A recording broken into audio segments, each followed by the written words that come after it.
بسم اللہ الرحمن الرحیم۔ معزز دوستو، السلام علیکم۔ ورفعنا لک ذکرک سیرت النبی صلی اللہ علیہ وسلم کے سلسلے کی ایک اور ویڈیو کے ساتھ حاضر ہیں۔ چلیں شروع کرتے ہیں اپنی آج کی ویڈیو۔ طائف کا سفر۔ ابو طالب کے انتقال کے بعد قریش کھل کر سامنے آ گئے۔ ایک روز انہوں نے آپ صلی اللہ علیہ وسلم کو پکڑ لیا۔ ہر شخص آپ کو اپنی طرف کھینچنے لگا اور کہنے لگے، یہ تو ہی ہے جس نے ہمارے اتنے سارے معبودوں کو ایک معبود بنا دیا۔ ایسے میں حضرت ابو بکر صدیق رضی اللہ تعالیٰ عنہ تڑپ کر یکدم آگے آ گئے۔ اس بھیڑ میں گھس گئے، کسی کو انہوں نے مار کر ہٹایا، کسی کو دھکا دیا۔ وہ ان لوگوں کو آپ سے ہٹاتے جاتے اور کہتے جاتے تھے، کیا تم ایسے شخص کو قتل کرنا چاہتے ہو جو یہ کہتا ہے میرا رب اللہ ہے؟ اس پر وہ لوگ حضرت ابو بکر صدیق رضی اللہ تعالیٰ عنہ پر ٹوٹ پڑے اور انہیں اتنے مارا کہ وہ مرنے کے قریب ہو گئے۔ ہوش آیا تو حضور اکرم صلی اللہ علیہ وسلم کی خیریت معلوم کی۔ پتہ چلا کہ خیریت سے ہیں تو اپنی تکلیف کو بھول گئے۔ شوال 10 نبوی میں حضور اکرم صلی اللہ علیہ وسلم طائف تشریف لے گئے۔ اس سفر میں صرف آپ کے غلام حضرت زید بن حارثہ رضی اللہ تعالیٰ عنہ ساتھ تھے۔ طائف میں ثقیف کا قبیلہ آباد تھا۔ آپ یہ اندازہ کرنے کے لیے طائف تشریف لے گئے کہ قبیلہ ثقیف کے دلوں میں بھی اسلام کے لیے کچھ گنجائش ہے یا نہیں۔ آپ یہ امید بھی لے کر گئے تھے کہ ممکن ہے یہ لوگ مسلمان ہو جائیں اور آپ کی حمایت میں اٹھ کھڑے ہوں۔ طائف پہنچ کر آپ صلی اللہ علیہ وسلم نے سب سے پہلے اس قبیلے کے سرداروں کے پاس جانے کا ارادہ کیا۔ یہ 3 بھائی تھے، ایک کا نام عبد یا لیل تھا، دوسرے کا نام مسعود تھا، تیسرے کا نام حبیب تھا۔ ان تینوں کے بارے میں پوری طرح وضاحت نہیں ملتی کہ یہ بعد میں مسلمان ہو گئے تھے یا نہیں۔ بہرحال آپ نے ان تینوں سے ملاقات کی، اپنے آنے کا مقصد بتایا، اسلام کے بارے میں بتایا، انہیں اسلام کی دعوت دینے کے ساتھ مخالفوں کے مقابلے میں ساتھ رہنے کی دعوت دی۔ ان میں سے ایک نے کہا، کیا وہ تم ہی ہو جسے خدا نے بھیجا ہے؟ ساتھ ہی دوسرے نے کہا، تمہارے علاوہ خدا کو رسول بنانے کے لیے اور کوئی نہیں ملا تھا؟ اس کے ساتھ ہی تیسرا بول اٹھا، خدا کی قسم میں تم سے کوئی بات چیت نہیں کروں گا، کیونکہ اگر تم واقعی اللہ کے رسول ہو تو تمہارے ساتھ بات چیت کرنا بہت خطرناک ہے۔ یہ اس نے اس لیے کہا تھا کہ وہ لوگ جانتے تھے کسی نبی کے ساتھ بحث کرنا بہت خطرناک ہے، اور اگر تم نبی نہیں ہو تو تم جیسے آدمی سے بات کرنا زیب نہیں دیتا۔ آپ صلی اللہ علیہ وسلم ان سے مایوس ہو کر اٹھ کھڑے ہوئے۔ ان تینوں نے اپنے یہاں کے اوباش لوگوں اور اپنے غلاموں کو آپ کے پیچھے لگا دیا۔ وہ آپ کے گرد جمع ہو گئے۔ راستے میں بھی دونوں طرف لوگوں کا ہجوم ہو گیا۔ جب آپ ان کے درمیان سے گزرے تو وہ بدبخت ترین لوگ آپ صلی اللہ علیہ وسلم پر پتھر برسانے لگے، یہاں تک کہ آپ جو قدم بھی اٹھاتے وہ اس پر پتھر مارتے۔ آپ کے دونوں پاؤں لہو لہان ہو گئے، آپ کے جوتے خون سے بھر گئے۔ جب چاروں طرف سے پتھر مارے گئے تو تکلیف کی شدت سے آپ بیٹھ گئے۔ ان بدبخت اوباشوں نے آپ کی بغلوں میں بازو ڈال کر آپ کو کھڑے ہونے پر مجبور کر دیا۔ جو ہی آپ نے چلنے کے لیے قدم اٹھائے وہ پھر پتھر برسانے لگے۔ ساتھ میں وہ ہنس رہے تھے اور کہکے لگا رہے تھے۔ زید بن حارثہ رضی اللہ تعالیٰ عنہ کا یہ حال تھا کہ وہ آپ کو پتھروں سے بچانے کے لیے خود کو ان کے سامنے کر رہے تھے۔ اس طرح وہ بھی لہو لہان ہو گئے، لیکن اس حالت میں بھی انہیں آپ صلی اللہ علیہ وسلم کی فکر تھی، اپنی کوئی پرواہ نہیں تھی۔ ان کے اتنے زخم آئے کہ سر پھٹ گیا۔ آخر آپ صلی اللہ علیہ وسلم اس بستی سے نکل کر ایک باغ میں داخل ہو گئے۔ اس طرح ان بدبخت ترین لوگوں سے چھٹکارا ملا۔ آپ اور زید بن حارثہ رضی اللہ تعالیٰ عنہ اس وقت تک زخموں سے بالکل چور چور ہو چکے تھے اور بدن لہو لہان تھے۔ آپ ایک درخت کے سائے میں بیٹھ گئے۔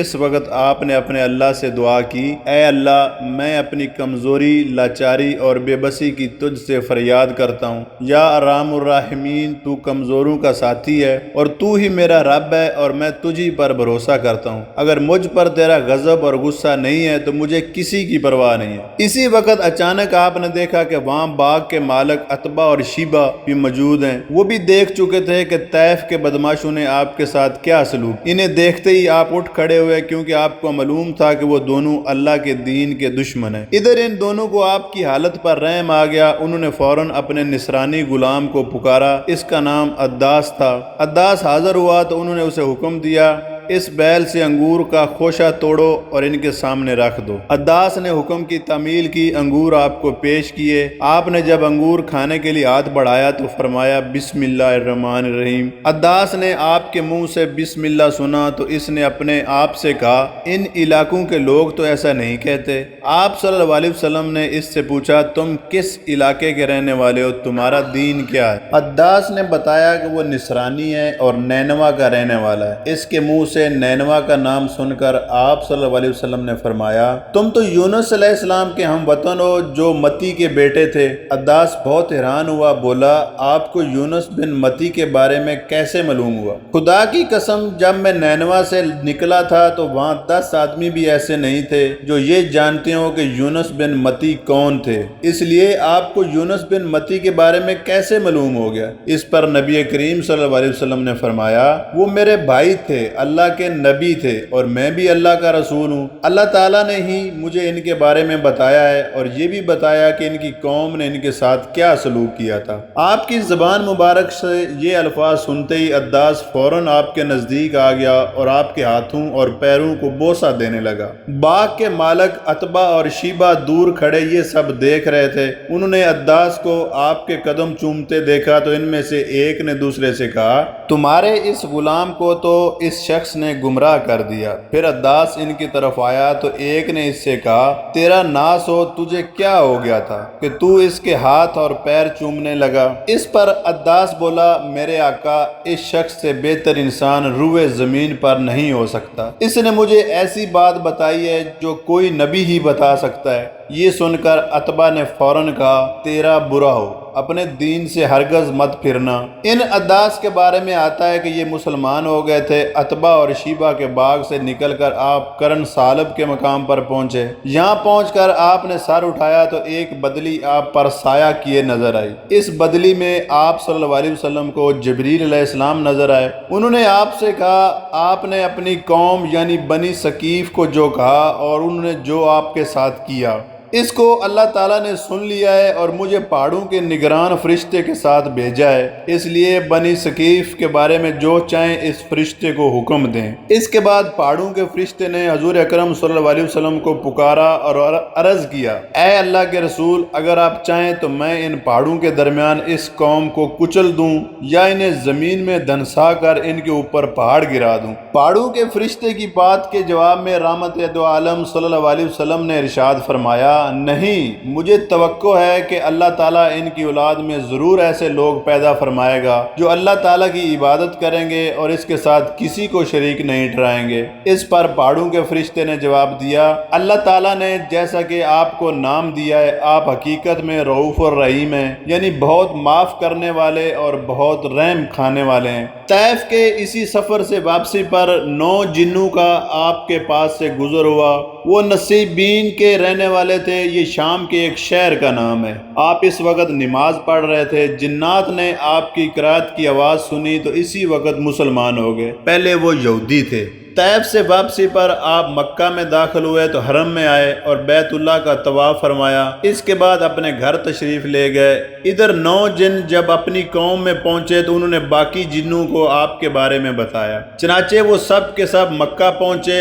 انہوں نے حجون کے مقام پر قیام کیا اور ایک جن کو آپ کی خدمت میں بھیجا۔ اس نے آپ سے عرض کیا میری قوم حجون کے مقام پر ٹھہری ہوئی، آپ وہاں تشریف لے چلیے۔ آپ نے اس سے وعدہ فرمایا کہ آپ رات میں کسی وقت حجون آئیں گے۔ حجون مکہ کے ایک قبرستان کا نام تھا۔ رات کے وقت آپ وہاں پہنچے۔ حضرت عبداللہ بن مسعود رضی اللہ تعالیٰ عنہ آپ کے ساتھ تھے۔ حجون پہنچ کر آپ صلی اللہ علیہ وسلم نے حضرت عبداللہ بن مسعود رضی اللہ تعالیٰ کے گرد ایک خط کھینچ دیا اور فرمایا اس سے بیر مت نکلنا، اگر تم نے دائرے سے بیر قدم رکھ دیا تو قیامت کے دن تک تم مجھے دیکھ نہیں پاؤ گے، نہ میں تمہیں دیکھ سکوں گا۔ ایک روایت کے مطابق آپ نے ان سے یوں فرمایا میرے آنے تک اسی جگہ رہو۔ تمہیں کسی چیز سے ڈر نہیں لگے گا، نہ کسی چیز کو دیکھ کر ہول محسوس ہوگا۔ اس کے بعد نبی کریم صلی اللہ علیہ وسلم کچھ فاصلے پر جا کر بیٹھ گئے۔ اچانک آپ کے پاس بالکل سیاہ فام لوگ آئے۔ یہ کافی تعداد میں تھے اور آپ پر ہجوم کر کے ٹوٹ پڑ رہے تھے، یعنی قرآن پاک سننے کی خواہش میں ایک دوسرے پر گر رہے تھے۔